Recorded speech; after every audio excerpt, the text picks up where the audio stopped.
that you use to motivate your internal customers? Internal customers? Your staff. Oh, okay. Well, as I said, leading by example.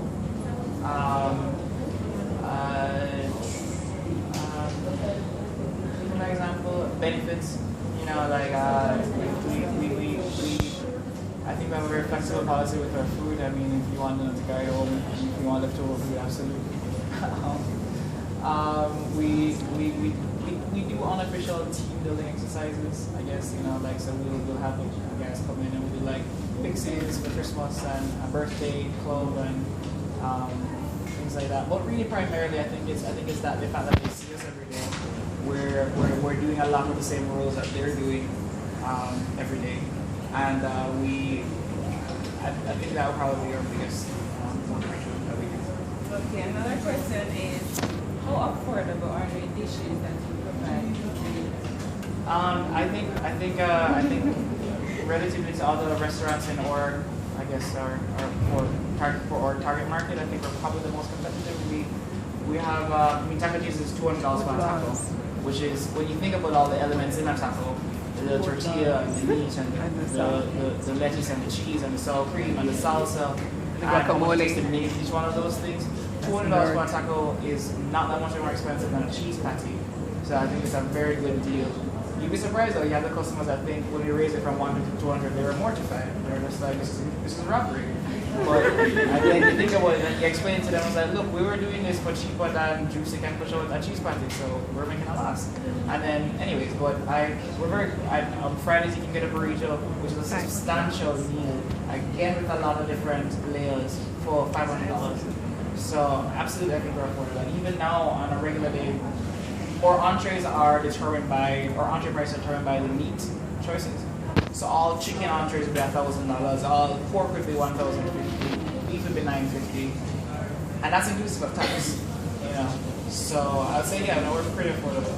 We probably need to raise very soon. Okay, final question. What are your advertising strategies? Social media mainly. We do a lot of boosted posts and sponsored posts on social media. Primarily Facebook, Instagram, Twitter. We try to be very engaging with them on it. We're actually looking to change our social media strategy very soon, but what we want is more of a strategy to gain. I can't remember our followers right now, but we're basically trying to gain followers. But social media, yeah, a lot of social media. So does that include coupons? We did coupons once, but I remember food is so cheap. We did coupons once where you got 10% off, and we didn't really find it to be as effective as talk louder, not hearing at the back. Sorry, we didn't really find it as effective as other strategies like coupons. We did like a 10% off. So yeah. Sorry. What do you consider to be some of the strengths of Chilitos? Our uniqueness, definitely. The strength or brand identity. Uniqueness meaning or food being the only type of food that exists in its capacity in the island, or just our entire ambiance. It's something that isn't generic. It doesn't exist anywhere else, and it's very inviting. So it attracts people to come to check out our food, even if they were reluctant about trying our food. We make the space inviting enough where once you get it, then you try the food, you go, oh, this isn't so weird, this isn't so bad, this is what you enjoy. So it's kind of, that's what we see movement. So definitely our strengths would be our brand.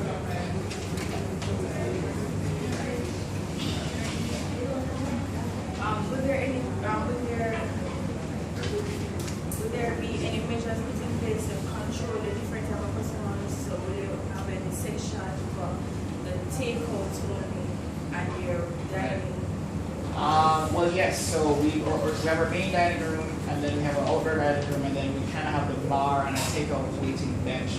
The semantics of it, we're still trying to work through. You come up to the window if it's takeout. There's a big chalkboard sign saying takeout only. We discovered now that we need a hostess to kind of shepherd people into where they need to go. Because even with the signage, people don't really read when they go down to be honest. They're just kind of, especially with something where people are used to a certain type of system, then they just kind of fall into the idea of that system. So we need fun and we need a hostess. But ideally, if it's takeout, you can sit on the takeout benches right side of the window, or you can sit on the bar once it's open. So that's what those ones that we have. This question is relating to your mission statement. Do you think that changing location and new location is going to help you to complete or make achieve that mission goal that you set? Oh, I think so, because, well, just looking at it from a basic structural point of view, I mean, there's very little that we could do to work with that old building. You know, it wasn't very malleable. You know, basically, if you knock that wall 2 times, it probably got going on. To be honest. So for this one, you know, we can change things. If things aren't working, we can put up new installations. And so we have that blackboard. We can put up a bigger notice board. You know, there's this we can do stuff with it. And then also, this is something that we built from scratch, from ground up. So if we want to change up something, switch around something, do anything we want, we can. So because of that, the new location has benefits in becoming more interactive, which is a big part of our mission statement. And then the old place was a house, yes, but it wasn't set up to be a restaurant. So you find that you kind of have to work around the existing bones of it. This place, the kitchen, even though it's small because it's containers, it was built to be as efficient as possible. So in terms of delivering good consistency food, I think we're better equipped for that. And then service, I think we're better equipped for that as well, because the servers are now interacting with the customers and more have their energy to feed off of and play off of. So yeah, I think the new location for those 3 reasons will definitely help us with the mission statement.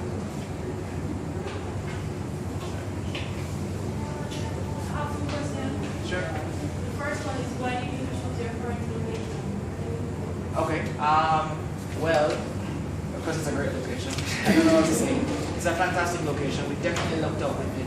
It's very visible. It's raised off the road. So it's very easy to spot. It's much closer to other restaurants. It's closer to 100 and Medusa. Well, Medusa's close now, but whatever's by Medusa, it's closer to Sovereign.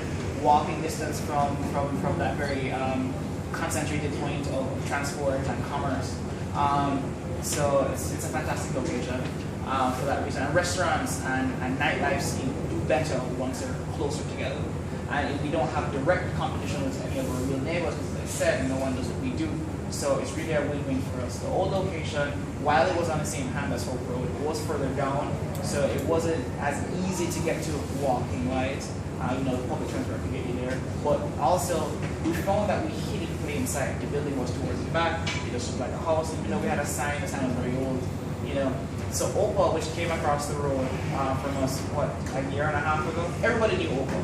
Nobody knew Chilitos. And that's because we hid it plain sight to the back. So we're hoping to change that now. The building is very different looking. You drive from the road, we have a very interesting wood fence. It's containers, there's lots of art in it, so it screams, look at me, come check me out. So I definitely think that this location is 10 times better than the old location. Understanding that there's a shift in your location, which also causes a shift in service, what kind of culture are you trying to foster in the organization? In terms of service with customers, definitely one where I don't want generic good customer service where the customers come in and they're just kind of, I don't know how to say it, but like milked for their cash. It's like, okay, you get a smile, you get your food, and then you push it out the door. I mean, of course you need turnover, and that's something that we have to balance. But I want a lot of these people that have been coming here for like 5-6 years. We know them by name, we know them by order.